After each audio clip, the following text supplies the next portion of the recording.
Welcome back to Switch to Linux. We have another outdoor philosophy. So I'm trying this different setup here. Although I sort of like the visual look of the other camera, the audio is just too bad. So I'm actually recording this on the Nexus 5X.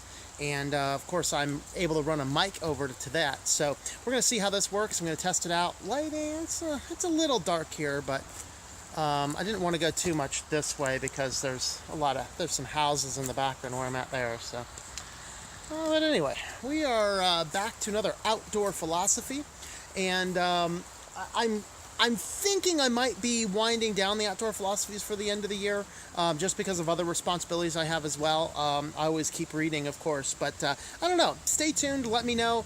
I think one of the reasons is although a lot of people really like the series, I don't get a lot of views on it, and so. With that being said, I want to focus on the things, maybe the more Linuxy type things that do get a lot more. So, but regardless, we're going to go ahead and finish this book up. We're on chapter 13. I believe there's 15 chapters in this one. So we'll have a few more outdoor philosophies, and then I will reevaluate what we're going to do. And so what we are talking about today is empowerment from the inside out. So we've been talking about we've been talking about how to make your first things your first things in groups. Now we focused on ourselves, and now we're focusing on groups. So this kind of takes like an organizational type approach, and so we want to look at what does empowerment look like from the inside out. So when we talk about empowerment, it's important to realize that if you hire somebody for a task, you have to give them some things that allows them to do their job. And that's actually quite important, because a lot of organizations might give somebody some responsibilities, but you never give them the access to be able to do that. And that's kind of what we're talking about here. So there's kind of three general principles here when you're talking about empowering an organization from the inside out. One of those principles is to cultivate the conditions of empowerment. So we're going to talk about what those conditions are. Number two is they call it feast on the lunch of champions. You've heard it. It's not the breakfast of champions. It is the lunch of champions. And number three is become a servant leader. So we're going to dive into each of those for a little bit, and then we'll overcome some objections near the end. So under creating conditions of empowerment, if you want to empower somebody, you need to give them the clear task, the responsibilities, and the ability to actually do their job. And so that's quite important. And so we actually have this interesting grid up here, which is a little hard to read, but this kind of outlines the steps. So what does it take to have somebody that you hire for a good job in stewardship? Well, the first is trustworthiness. You have to be able to hire somebody that you can actually trust to do the job. If you cannot trust them to do the job, it's kind of not really good for them being there. All right. And of course, you need to include your trust will include not just the personal trust, like integrity. They actually identify some character measures and some competency measures. So for the character measures, you have integrity. An integrated person means that they're an honest person. They say what they mean what they say, and what they say is in alignment with your particular values. That would be a person of integrity. And then you want maturity. Somebody that can actually maintain an objectivity in the workplace, whether or not things are kind of going all over. Now, we talked about that before a little bit, where sometimes if things are just going really bad for somebody, it will impact their work. But we need somebody who they're not a drama queen. We're not looking for somebody from Jersey Shore. We're looking for somebody who actually has some competency in their life. Yeah, big things will derail them. That happens to all of us. But we need somebody that can work within things as like they're not bothered by feedback, because we're going to talk about that as a little bit as well. And then, of course, an abundance mentality, meaning the person that's looking at life saying, I want to get more out of life than just to go in, do my work, and come home and plop down in front of the television and do that. That's kind of a challenge, and so we want to overcome that kind of stuff. Now, competency is, are they technically competent to do the job? You don't want to hire somebody who flunked out of biology to be your medical doctor. That's probably not going to be a good thing. So you need to make sure they have the technical competence. And then the conceptual competence. Do they understand what you want them to do? And then, of course, the interdependence competence, because you want to build a team that understands how this works, in which case we're looking to bring somebody on who will truly understand what it means to be independent and interdependent, and when do you do which, and things like that. And so that's what we're talking about. The second level of this is trust. Do you trust the person? If you don't trust them, probably don't hire them. Even if they're really good at their job, you still don't want to hire them if you don't trust them. Of course, you look at win-win stewardship. We talked about win-win stewardship in the past. Is everybody working together on the same team to accomplish what is best for their particular goals and needs. And then condition 4 is self-directing individuals. So you want people who are self-starters. And you see that on every job application. Are you a self-starter? Well, hopefully. But you see that a lot, but the reality is, yes, we need to be focused on those self-starters. We need to find those people that they're not sitting there going, I don't have anything to do, until the boss comes in and gives them a task. Okay, you want somebody who will look around, see what things need to be done, and actually work on doing them. And then, of course, number 5, aligned with the structures and the systems of the organization. And then we talked about accountability. So with accountability, you want to look at somebody who is accountable. Whom are they accountable to? And are they going to follow through with that accountability process? Okay, so the second step in empowerment from the inside of the organization out is to look at what we call here the lunch of champions. This is not the breakfast of champions. This is the lunch of champions. And what this actually is feedback. Feedback is critical. Feedback through the comments and feedback through, in the case of this system here, feedback through the comments, feedback through whatever channels there are. And you don't always listen to all levels of feedback. Okay, I had somebody send me an email the other day who was probably legitimately crazy. I'm like, you know what? And I was going to respond. I'm like, you know what? I don't have time to respond to crazy. And so I just deleted the thing because I'm not really going to respond to crazy, but I'll welcome what somebody says no matter what. And there's some things I want to work on. There's some things I don't. One of them is I want to work on screaming a little bit less because some people are like, I love it with a passion, but you hurt my ears. And I'm cognizant of that. And I'm trying to work on it. I really am. I'm trying to back away from the microphone. Of course, it doesn't help that the microphone here is stuck to me. But you need that level of feedback. Now, the reason they say it is the lunch of champions is because vision is the breakfast.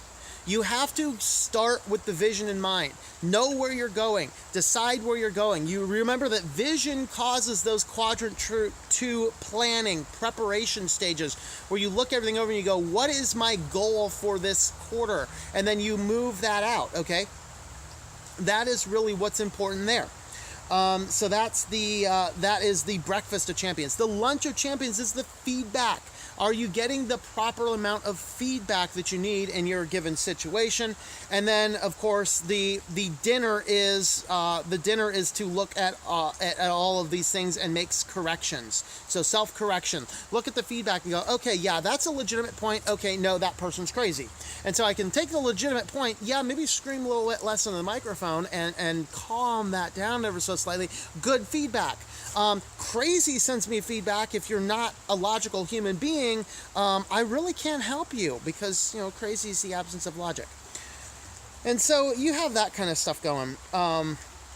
And with that perspective in mind, feast on the lunch of champions, which is feedback. And then, of course, the next one, the last one, is become a servant leader. And I like the example that they use in this one. The course of a parent with their kids, because oftentimes we, as our kids are growing up, we fail to recognize that there's a point in time when our kids move from the stage where we need to say, I'm the parent just because, and I need to help you in your own life and your own goals. So they use the analogy here, going back to a parent-teacher conference and saying, of course you don't do this with a first grader. First grader's like, I want to play, okay? But you get into a high school kid, and a lot of high school kids really do know the types of things that they want to do. And the goal of the parent isn't to push them into a direction they don't want to go. College isn't for everybody, okay? I'm a guy, I was a college professor, I'm highly educated, and I value my education, I love my education, and I wish that everybody would see the value of education. But college isn't for everybody. Okay, and you need to take the individual and evaluate if that is a good thing for that individual. That is the important thing to do. And so the goal of the parent shouldn't be just to push you into college because the college is what everybody should do. It's to understand the overwhelming picture a person has for their life and then evaluate what is the best direction. It very well may be take a year or two off college to save up some money so you don't get into debt. That very well is it. In my brother's case, my brother took years off of college because, he didn't do good in school. He took years off of college, decided, okay, I figured out something I want to do. A college degree is needed. He went back and got straight A's on everything, okay? First time in his life he got straight A's on everything because he realized he had a purpose for going there. And that is that stewardship and that leadership servant role, is that you help your kids, and of course it applies to teams here. I just like that kid example. But you empower people by knowing what your goal is and what your role is in life, and sitting there and going, how can I best help you in your goals? Now, you might have to help them find goals, but if they already have goals, the best thing to do is to sit back and say, how can I best help you to achieve those goals? What can I do to free up your time to achieve those goals? What are those types of goals we need to achieve? And so they talk about those functions there. Now, all this sounds great. They have a section called All This Sounds Great, but this kind of talks about some objections, because it's very nice to read a book like this, but at very frequent times gets very fanciful, and I'm cognizant of that. Just because we're reading a book on how to do all this stuff doesn't mean that, oh, I've read a book on time management. Okay, Mr. Boss, you need to align yourself to the goals that I read in this book. And so we have some obvious objections. Number one, what if my boss has never heard of win-win? Ever been in those situations? I have. I'm sure you have too. Where, you're in a work situation and win-win is not part of the vocabulary of people's regular work. And we need to keep that in mind. So what do you do in that case? Well, start with win. Okay, boss, I'm going to help you out. And then through helping him out and through some dialogue with him, he will start to see you less of a production of a work production unit and more of a person, and then he will start to adopt that. And that usually happens unless you're dealing with a psychopath, in which case, sorry, you're out of luck, actually. What if my boss doesn't want me to be empowered? What if your boss just does not want to give you that kind of stuff? Well, you know what? Then the best thing that you can do is you can just sit there and do the best that you can, and always be trying and always take some initiative, and maybe he'll wake up and see the light. But again, even these objectives, there is no circumstance where all of these are going to be 100% effective here. Of course, what the system I work is win-lose. That's an interesting question. What if you are in a win-lose situation? My advice, if you're in a win-lose situation, is start looking for another job. Really, start looking for another job. That's really the best thing that you can do in that circumstance. Let's see. I think that one of the ones that I really wanted to look at, actually, the one objective I thought was really good is, I believe it was, I think it's what if I'm afraid to rock the boat? Because what this one dealt with is this question of some people are just tied into what they call the golden handcuffs. You look back and you realize that I'm not going to rock the boat because I have too much to risk. I have payments to make. I have goals to reach financially, and I can't get out there and do all those financial goals in the event that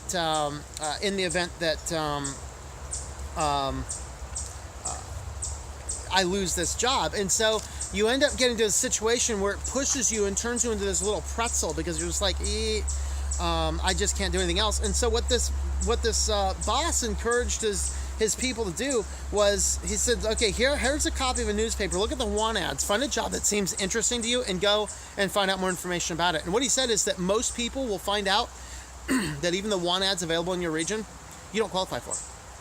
And so his advice to the people is, I got to find this exact quote. This was a really good quote. Okay, he was shocked to discover they couldn't qualify. The jobs required new skills and new knowledge and information they didn't have. The manager shared his personal experience with them and encouraged his staff to build their security on their capacity, not on their job. And this is why I really support taking the time to learning new software packages, learning new skills, learn how to run a Linux server, because you might get into a situation where it's like, maybe I need to rely on the skill set I have rather than the job that I have. And that's an important situation there. So that is empowerment from the inside out. Of course, this starts slow. They end with the miracle of the Chinese bamboo tree, which I'll talk about here in a minute. But what happens then is that as you start putting these into practice, things start slowly. They start slowly building up and slowly building up. And that's the story of the Chinese bamboo tree. You cultivate the ground, you plant the thing, and for 4 years you see nothing. It's all growing underground. And then all of a sudden, the thing will shoot up 80 feet in 1 year because it was working on its root. And that's really what we need to do with all this stuff, is work on the root of yourself. You will not necessarily see change immediately. A few things that we put into place here, you will start seeing some immediate change. If you start planning a schedule and following the schedule, you will start realizing you have more time than you thought you did. But when we're talking about all of these longer term, longer focused things that we're talking about here, we get to that point where it doesn't happen immediately. It will take a while for these types of things to grow up. So just keep to it, stick firm, and even remember there's some statements from the Bible even say the very same thing. It'll say, if those who endure, those who persevere, that's what you need to do, is just endure and persevere. So that is this edition of Outdoor Philosophy. Thanks for watching. If you'd like to help support Switch to Linux, check out switchtolinux.com/support. As of right now, I have a Patreon page if you want to be a patron. My Patreon patrons this week and this month actually already have a copy of the ebook that I'm releasing next week. It's a Christian book, so keep that in mind. But you will be able to download already your copy of your ebook on Patreon. There, and I also have some videos where I'm already reading some excerpts of the book and explaining the logic and the philosophy about it. And of course, there's also Amazon links down below, so you can use those. Go over to Amazon, buy whatever you want to buy on Amazon, and Amazon will send a small portion of that sale back to help support us. So thanks for watching, and I hope that you enjoy switching to Linux.